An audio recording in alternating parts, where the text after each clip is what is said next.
Assalamualaikum warahmatullahi wabarakatuh. Kita bertemu kembali di Jurnal Podcast. Untuk episode kali ini di Jurnal Podcast di studio sudah hadir seorang eh, kawan, seorang sahabat yang selama ini berjibaku dengan isu lingkungan, kehutanan maupun pengelolaan sumber daya alam. Terima kasih sudah hadir di Iya. Jurnal Podcast ya untuk menyempatkan hadir. Apa kabar nih kita setelah beberapa lama tidak ketemu? Ya, alhamdulillah baik-baik. Ya, Sehat gitu. sehat ya. Masih bermain di hutan kan? Masih Masih masih. bermain di lingkungan. Iya. Oke. Oke. Baik, pada kesempatan kali ini kita akan bercerita, berdiskusi, bertukar pikiran dan memberikan gambaran terkait salah satu program pemerintah Iya. yang eh, pada dasarnya yang konon katanya Mhm. untuk perbaikan Mhm. ekonomi hidup masyarakat Iya. terutama yang bermukim di area hutan. Iya. Perhutanan sosial. Siap. Bung Anca, Iya. menurut Bung Anca, seperti apa sih gambaran perhutanan sosial itu? Secara umum dulu. Iya. Baru nanti kita ngobrol yang lebih jauh. Iya. Jadi, Oke. menurut saya ya, Heeh. cikal bakal perhutanan sosial itu mencoba untuk apa ya, meredam, eee, kalau mau dibilang permusuhan gitu kan, Oke. antara kehutanan dengan masyarakat. Karena pada, Oke. awal-awal bahkan setelah reformasi pun, konflik antara masyarakat dengan kehutanan itu masih sangat banyak gitu, Sangat banyak. sangat banyak Mhm. gitu. Apakah ini Nah, kemudian yang menjadi latar belakang utama? menurut saya iya Yap. gitu. Jadi, kita apresiasi, kehutanan karena Mhm. mencoba untuk melakukan evaluasi Mhm. terhadap kinerjanya selama ini, Mhm. sehingga melahirkan, program perhutanan sosial ini yang mencoba untuk tetap, menjadikan hutan lestari dan masyarakat sejahtera gitu. Hutan lestari, masyarakat sejahtera. Kan itu ikonnya kan, Baik ya. ikonnya. Berarti itu yang menjadi tujuan PS Iya, ya, itu kan menjadi gitu. tujuan PS Nah gitu. tentu. Iya. Setelah kemudian PS terimplementasi sekian tahun ya, Iya. tentu ada gambaran yang Bung Ancak lalui nih. Iya. Baik saat ini setelah terimplementasinya PS maupun sebelum perhutanan sosial itu ada. Iya. Bung Ancak bisa memberikan gambaran itu sebelum dan setelah saat ini. Oke. Ya, jadi sebenarnya pada awal konsep, PS itu juga menjadi diskursus ya bagi kita, Mhm. pegiat lingkungan, Mhm. kemudian pegiat, yang selalu mendorong kedaulatan rakyat atas Oke. ruang, kemudian, apa ya, terutama masyarakat-masyarakat yang berada Mhm. di sekitar dan di dalam kawasan hutan gitu Oke. kan. Jadi, kita melihat bahwa perhutanan sosial ini menurut saya dia adalah poin kedua yang mesti untuk dibicarakan. Poin Bukan kedua. iya, Ah. poin pertama itu adalah, bagaimana kemudian kita menyelesaikan masalah-masalah lalu gitu, antara Oke. masyarakat dengan kehutanan. Ya Apa itu sudahlah, tidak usah bahas masa lalu kan begitu. Ini ya, sudah ada solusi loh yang iya, ditawarkan perhutanan iya, sosial. mhm, Apakah apakah ya sudahlah poin satu tidak usah kita bahas kan iya, begitu. iya. Tapi apakah kalau kemudian saya menafikan yang poin pertama, apakah itu akan berdampak pada implementasi perhutanan sosial menurut Bung Kalau Anca? saya iya, Oke. tetap berdampak. Kenapa demikian? Bahwa konsepnya perhutanan sosial adalah mengelola hutan gitu. Tapi Oke. bagaimana kemudian dia mengelola hutan kalau Ah, existing-nya itu adalah kebun masyarakat gitu kan? oke. Kemudian masyarakat yang Iya, kemudian diklaim menjadi hutan, ada iya, yang seperti itu. iya. Baik, kita lihat seperti apa implementasi perhutanan sosial sendiri itu di daerah, di wilayah, terutama di Hulu Raya. Bung Iya, Anca, silakan. eee, sepengetahuan kami ya, misalkan di Luhut Utara ada sekitar 11 ya kalau bukan 13 Hmm, lokasi izin lokasi. PS gitu kan, Mhm, terdiri dari HKM dan mhm, HD. Kemudian Kabupaten Luwu itu ada, 9, lokasi HKM mhm. yang sekitar 33.000 tiga gitu puluh tiga ya, ribu hektar, hektar gitu kan. gila, Nah, luas sekali. menurut kami ya bahwa, eee, kalau misalkan dalam, kehidupan atau aktivitas sehari-hari ya, Mhm. kadang juga kan melewati lokasi PS gitu kan, gitu. Ya, oh berarti Nah, selama ini aktivitasnya juga berada di lokasi PS atau kadang melewati? kadang Ya, melewati. kadang, ya, Jadi oke. kalau Heeh. secara kelembagaan kita tidak tidak ada dampingan PS gitu kan, Oke, secara enggak kelembagaan, Bung Anca bersama Walasya juga tidak mendampingi PS, enggak ya oke. enggak. Terus Nah, terus? jadi, kita melakukan pengamatan ya, Mhm, misalkan di satu lokasi gitu. mhm. yang eksistensinya sebelumnya adalah hutan, tapi setelah menjadi PS sangat sangat memprihatinkan. drastis ya Oh. deforestasinya gitu kan, perubahan. Nah berarti ini ada masalah nih. Iya. Berarti ada akar masalah. Nah temuan Bung Anca, Iya. walaupun itu mungkin dari hasil pengamatan langsung atau riset kecil-kecilan, masalah utamanya PS itu sendiri seperti apa? Kalau saya itu Implementasinya tadi, ya, ini di daerah, di yang Bung Anca lihat, yang Bung Anca Iya. alami dan rasakan. Sebenarnya kan akar pertamanya adalah tidak selesainya permasalahan konflik ruang antara masyarakat dengan kehutanan. Jadi masyarakat yang selama ini sudah terbiasa mengelola kebunnya ya kan, yang kemudian dijadikan lokasi PS, pasti dia akan tetap mengelola seperti yang biasa gitu kan. Iya, Nah, tetap karena saja kan memang dari awal kelola, masyarakat kelola. Makanya kan kita tidak akan bisa berharap bahwa kebunnya itu akan menjadi hutan. Berarti kalau begitu perhutanan sosial ini juga masih dipertanyakan apakah memang bisa melakukan penghijauan kembali dalam bentuk hutan atau malahan menjadi faktor deforestasi yang lebih utama. Menurut saya iya demikian. Kenapa seperti itu? Karena kan kayak misalkan ada yang mengelola HKM untuk komoditinya, misalkan pengembangan ekonominya ada komoditi kopi gitu. Kopi. Ya. Kalau misalkan hutan ya kan, kemudian ditanami hutan yang kemudian masih primer gitu. Bagaimana cara menanam kopi? Agroforestry dong solusinya. Iya, tapi pasti akan terjadi penebangan gitu. Oh. Iya. Dan itu yang kita dapatkan di lapangan. Tapi kan bukannya berarti di perhutanan sosial juga tidak boleh melakukan penebangan? Iya, nggak boleh. Tapi faktanya di lapangan? Faktanya di lapangan ada. Ditemukan. Banyak. Bahkan kemudian kayak misalkan di HKM orang tidak boleh misalkan menggunakan alat mekanis gitu kan. Ya. Alat mekanis seperti apa itu? Cinsau. Ya, cinsau, kayak misalkan skopator gitu kan. Untuk akses jalan gitu kan. Okay. Kemudian kayak misalkan membangun seperti akses penerangan PLN misalkan. Kalau panel surya boleh tidak? Saya kira boleh ya. Taruhlah misalnya ini ada lokasi PS kemudian oleh pemerintah desa atau pemerintah daerah kemudian karena di situ bermukim ya dibuatkan jalan, dimasukkan jaringan listrik negara kan boleh ya? Iya.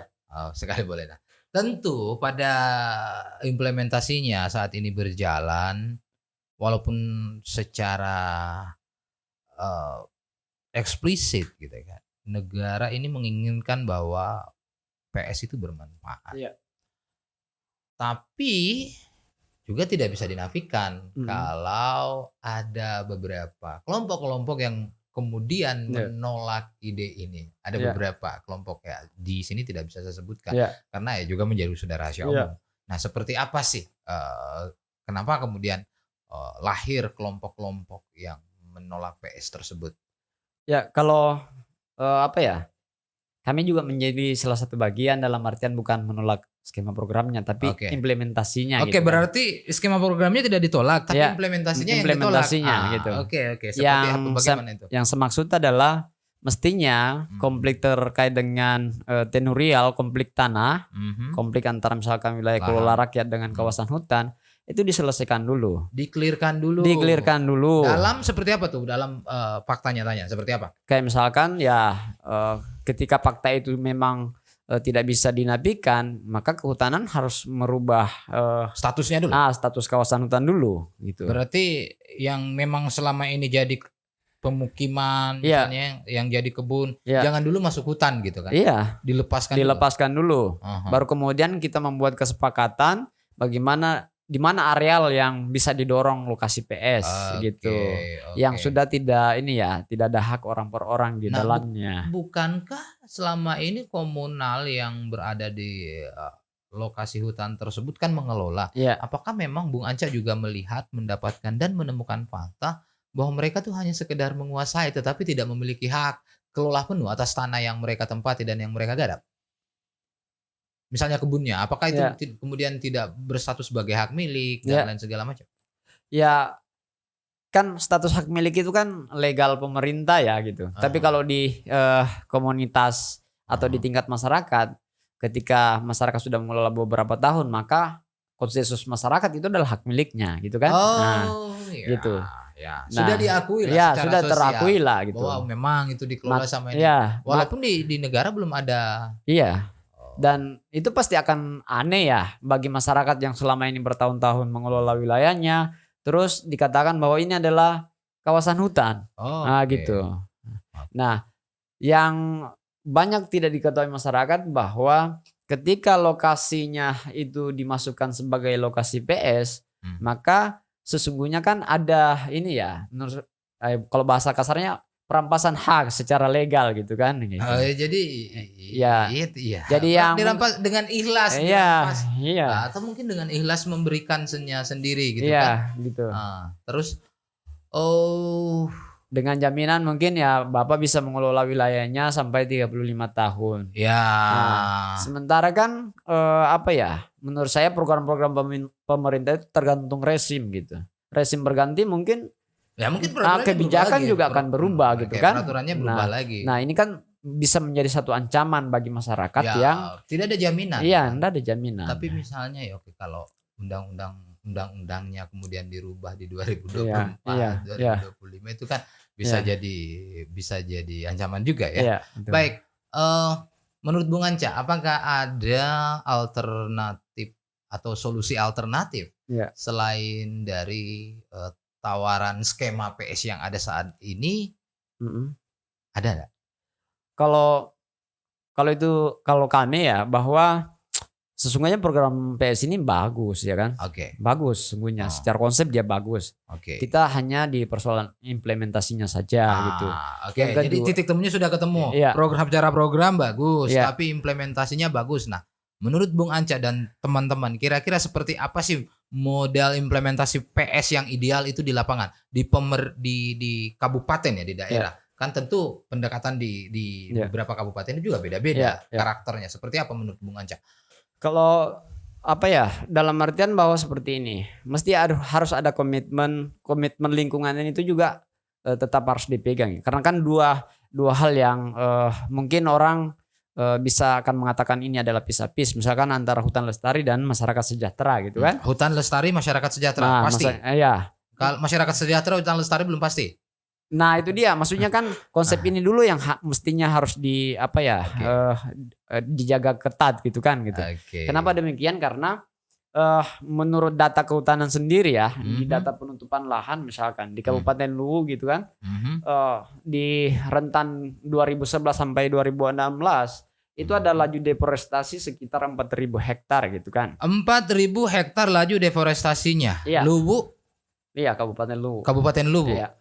Kemudian ditambah di tahun 2016, rentan 2016 sampai 2019 itu terjadi pengurangan ya di hutan lahan kering primer atau di hutan primer hutan kita. Primer ya gitu. Iya. Itu sebesar 20.000 hektar lebih. Terjadi pengurangan 20.000. Nah, ditambah 33.000 yang akan dilepaskan. Ya, artinya bahwa mungkin saja lokasi pengurangan itu adalah itu sudah lokasi PS itu kan gitu. Mungkin saja gitu kan. Mungkin saja. Tapi apakah ada data yang kemudian menunjukkan misalnya di atas peta bahwa iya ternyata pengurangan ini karena PS atau mungkin di site lain. Mungkin Bung Anca punya data-data yang mungkin bisa di-share atau dibagikan seperti apa? Kalau kita sebenarnya punya data ya. Jadi Kabupaten Luwu itu sangat menyisakan sedikit hutan sesungguhnya gitu. Oke, menurut data Bung Anca itu, sisa hutan yang bisa dianggap hutan lestari di Luwu itu ada berapa hektar? Bentar ya. Kalau data kita itu sisa 78.000 ya. Kalau data kehutanan ya. Data kehutanan bahwa luas hutan lindung itu sekitar 78.000. Ya, sementara kalau di data penutupan lahan, tutupan lahan ini kan melihat bahwa kerapatan ya, oke, ininya kan itu hanya tersisa 3.000 lebih. Setengahnya lebih dari setengah. Berarti sudah memang bukan hutan gitu karena sudah diklasifikasi tadi ya. Oke. Ya diklasifikasi. Jadi kan ini kan teknis dan pengetahuan dari orang kehutanan itu sendiri kan bahwa hutan primer di Kabupaten Luwu sisa 3.000 hektar lebih. Sisa 30.000, 3.993 hektar. Itu statement ya? Atau memang data penutupan lahan. Nah, sementara yang banyak itu adalah hutan lahan kering sekunder. Nah, kalau definisi di kehutanan itu kan jelas bahwa hutan sekunder itu adalah hutan yang sudah mengalami penebangan. Oke. Atau ada tebangan gitu kan Ya, gitu. ya, Sudah tidak rapat. sudah tidak rapat, sudah Ya, tidak virgin ya, gitu kan, gitu. sudah tidak Ah, perawan gitu ya, kan ya. Terus oke. ah. Nah, itu yang kita lihat bahwa lokasi 9 PS itu tadi bahwa dia kan berada di kawasan hutan gitu. Jangan sampai kemudian ketika implementasi PS ini tidak baik pengawalannya, itu justru akan mempercepat laju deforestasi di Kabupaten Luwu misalkan. Itu adalah kekhawatiran Iya, kita bersama. kekhawatiran, gitu. Jangan sampai harapan pemerintah, harapan Iya. negara kemudian dengan skema PS ini Iya. itu untuk mengangkat Iya. harkat martabat hidup, ya, menjaga kelestarian hutan, tapi Iya. pada faktanya nanti hanya melahirkan bencana gitu, melahirkan bencana gitu, ekologis yang ya mari kita berdoa semoga itu tidak Iya, terjadi. betul. Baik, terima kasih Bung Anca. Diskusi ini sangat menarik. Mungkin ada satu hal yang Bung Anca ingin sampaikan yang saya missing, yang mungkin tidak sempat luput dari pertanyaan saya. Ada statement mungkin dari Bung Anca. Seperti apa? Mungkin atau unik-unik yang ingin disampaikan sih sebenarnya. Sama ya, bahwa dengan teman-teman mungkin juga di jurnal Selebes ya, bahwa hutan lestari itu bukan tanggung jawab pemerintah, itu tanggung jawab kita bersama gitu kan. Nah, hutan lestari bukan hanya segera tanggung jawab pemerintah. Iya benar. Makanya kemudian mari kita berkolaborasi gitu. Jangan merasa ada yang terserang ketika ada konsep ya kan yang diimplementasikan dan menurut kita itu tidak sesuai dengan regulasi yang ada gitu kan. Gitu. Saya kira ini sangat pernyataan yang sangat politis sekali gitu. Iya. Gitu. Closing statement Bung Anca sebelum kita mengakhiri di podcast ini. Apa ya, kalau kita kan tentunya bagus kalau berbicara data gitu. Saya kira Sulawesi Selatan ini setiap tahunnya yang terjadi adalah tingkat deforestasinya sangat tinggi gitu.